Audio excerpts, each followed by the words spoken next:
New tonight, the Allen County Scottsville Crime Task Force agreed to a plea deal this week in the case of a motel manager charged with trafficking drugs out of a motel. WBKO reporter Derek Parham was in Scottsville today to bring us the latest. It's our top story at 6. Following a year-long investigation into Dwivedi, owner and manager of the Uptown Motel in Scottsville, Dwivedi agreed to a plea deal, forfeiting the property to the City of Scottsville and avoiding any jail time.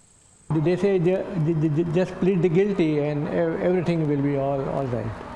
Here I have some of the people, they always have pain problem, back pain, shoulder pain, leg and hand pains, and they go to the doctor, but the doctor sometimes help, sometimes not.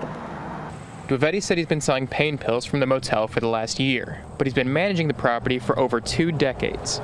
Many of his tenants are long-term, and this was their last stop before ending up on the street.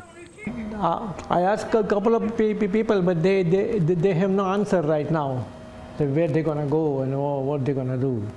When you live on one place for that many years, 20 years, you get attached with that place, mentally, physically, and emotionally.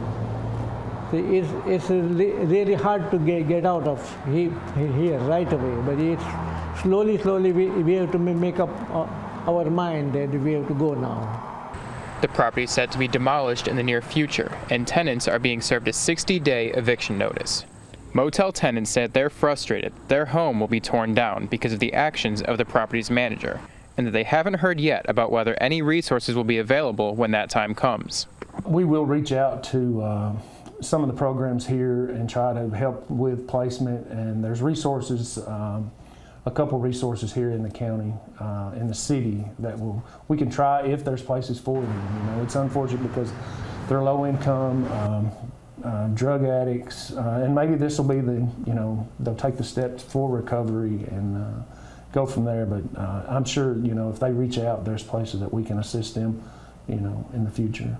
Despite the displacement of the motel's tenants, Sheriff Ford believes there's a silver lining for the city. It's an unfortunate situation for them, but it's also a blessing for the city, because it does attract people, the unwanted people in the traffic, and like I said, they're trying to, the economic development growth going on in the city, trying to make it where people can feel comfortable walking up and down the streets and visiting our shops, and to the citizens of Allen County, Reporting in Scottsville, Derek Parham, WBKO News. And there's no timeline yet for when the building will be demolished, but after 60 days, longtime residents of the motel will need to find a new place to call home.